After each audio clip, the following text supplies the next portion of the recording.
This is a 2005 Toyota Matrix. I'm going to change the headlights. They're kind of milky. Happens over time. So we have ourselves some new headlights right there that we're going to use to replace them. They like to hide a couple of the bolts. So right off the bat, there's a bolt there I've already removed. There's a bolt right there that I've already removed.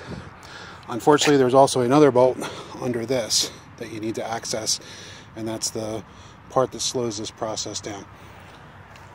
If you go to the side of the vehicle, there's a plastic button that's about here. It's about 11 o'clock in the wheel well that lets you pull this down.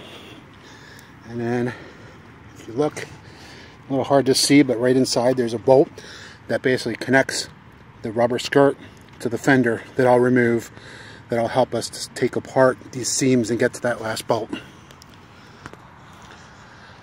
As you can see, I removed the bolt and then it pops out. These are little slots that fit over top of little tabs. You kind of pull up and out and they pop out pretty easily. Sometimes these get brittle and can break, which is a challenge sometimes. You have to do some modifications sometimes to get these back on. There's also this little bumper. It's a rubber bumper that also connects this part here that you take out with a Phillips head screwdriver. And it allows this whole thing to be able to pull out so that you can access the final screw, which is right below the corner marker. I'm not sure if you can see that. Here's the corner marker down right where the two joints go together.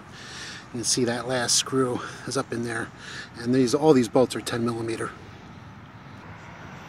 With the bolt removed, it gives you enough room to be able to pull the skirt out far enough to get the light out. Now we can get to the connectors to remove the connectors for the lights, to switch them over. It's a little bit pinned in there, is why we had to take this front bumper out and screw just to give us some wiggle room. After we change over the lights, with the lights removed, you can see compared, I have the new one sitting next to the old one. You can really see the difference, and that really impacts the visibility at night. Installation is really the exact opposite of the installation. Just being careful when you pop those slot tabs, and you just give them a little pop with your hand and they should pop right in.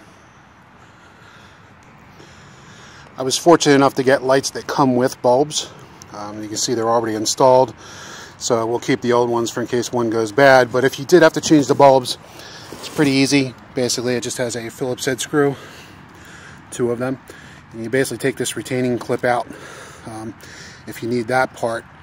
The light bulb itself, you twist to take out, but depending on whether it comes with the clip or not, you may have to reuse the metal clip off the old one. And here it is all buttoned back up. Just a couple final points. The little plastic push pins like this, if they happen to break, they're available at your auto store in the help section. They're pretty generic. You should easily find one that fits if it were to break or get lost. Another point is, if you change these light bulbs, halogen create a lot of heat. If you touch them with your finger, the waxes build up on there and then they burn out quicker because the waxes hold the heat in. So if you do touch them, just kind of wipe them off with some tissue paper and try not to handle the glass part of the bulb. That's all. Thank you very much.